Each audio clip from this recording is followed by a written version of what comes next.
Chan Buddhism. Buddhism traveled into China along the Silk Road in the first half of the 1st century AD. Buddhism became more prominent in China as traffic along the Silk Road grew larger and larger. By the Tang Dynasty 618 to 907 AD, its capital Chang'an was one of the most prosperous cities around the world, and Buddhist translations were for the first time available.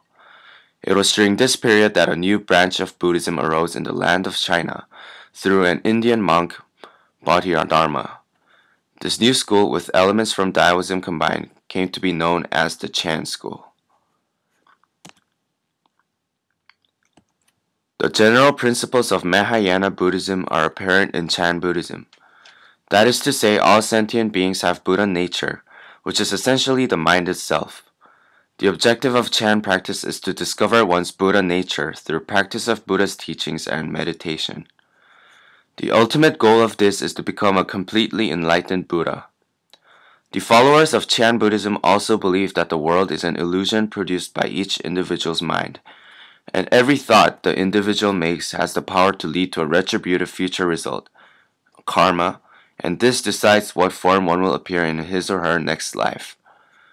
Once one understands this cycle, he or she becomes enlightened, and nirvana is attained when one is emancipated from the endless cycle of life and death to join the universal mind.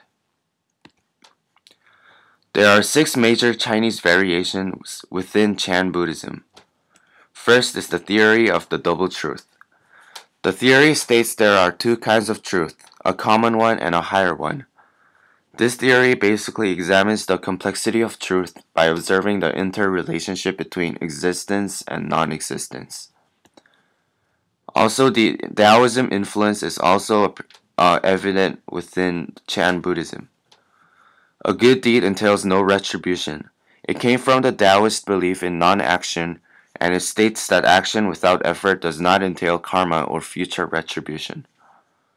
Also, the method of attaining enlightenment is to live naturally, without intended effort and purpose, and this again is linked to Taoism. So enlightenment is not a gradual process, but rather a sudden revelation. And the 5th, the state of enlightenment can never be described. And lastly, there is no reality besides the phenomenal world. The enlightened ones, however, can see Buddha's nature within the phenomenal world. As you can see, these 6 variations show influence of Taoism during the synthesis of Chan Buddhism.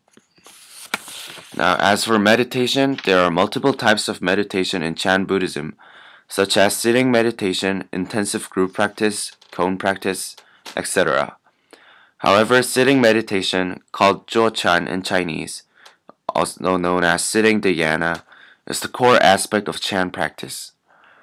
During meditation, one assumes a position called the lotus position, shown on the photograph on the right, and one directs mind by regulating breath in and out.